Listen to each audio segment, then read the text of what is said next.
Hello, this is Laetitia Wong reporting live from the MUN Press headquarters. Today, on day 2 of a conference, delegates, led by their respective chairpersons, were engaged in debating the resolutions in commissions. Day 2 is also marked by the scrutinizing of potential best delegates by jury members. Let us now have a look at some of the commissions. Political Commission. After the standard opening procedures, the chairpersons, Mr. Ashak Belat and Amoshvini Gobin, opened the debate at 9:36, with a delegate from South Korea reading the first resolution, aiming at promoting good governance for political stability in developing countries. This resolution had 7 clauses, which describe solutions like UN peacekeeping, to provide tactical and military support, to put halt to civil war in developing countries, suggest the UNDP to provide education, and so on. The sponsors were then asked to debate for and against the resolution. The first country to debate for the resolution was France, followed by Burundi, Nigeria, and Australia. Then, our honorable delegate from USA reacted spontaneously to every parliamentary mistake committed by other delegates. A real referee indeed. He was the only one debating against the resolution. Finally, the resolution passed with 36 votes for, only 1 against, and 4 abstentions. Economic Commission. Debates in the Economic Commission started with a high percentage of participation. Despite the uncomfortable heat, delegates were eager to experience this and express themselves. The delegate from Zimbabwe trembled when reading the first resolution of the day. The Economic Commission started at 9:30 this morning. The head of delegate, presenting the merged resolution, mentioned the problems which the country was facing. Zimbabwe aims at stabilizing economic and social activities in the world and works for the betterment of trade. The delegate said that there are various reasons to this financial crisis: high employment, lack of foreign investment in some countries, a decline in the investment of sophisticated equipment, high taxation rates, rising prices from many products, among others. The Social Council.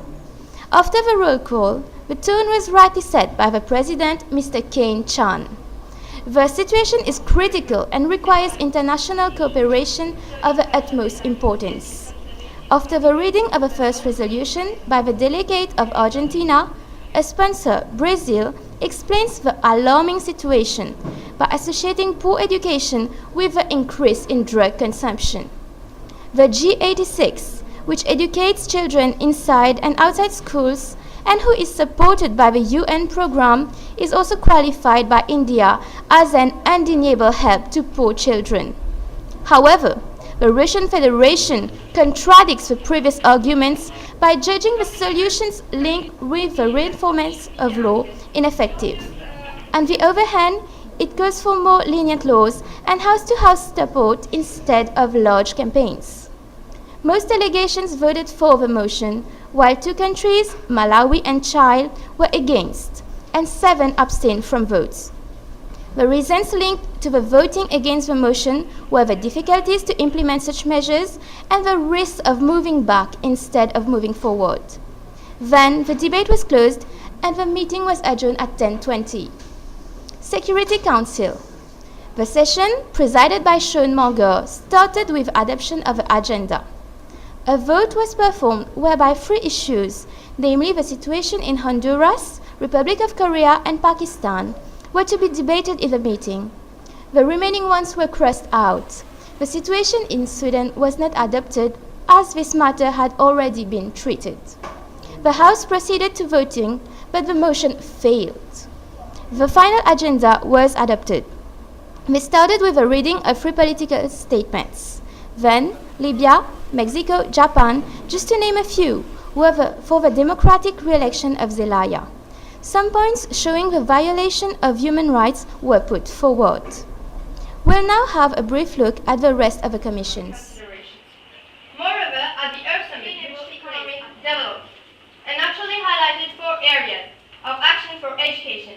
These were, firstly, improve the quality of education; secondly, reorient existing programs to address sustainable development; thirdly, develop public awareness and understanding; and finally, provide training for all sectors, private This was Laetitia Wong, MUN Press.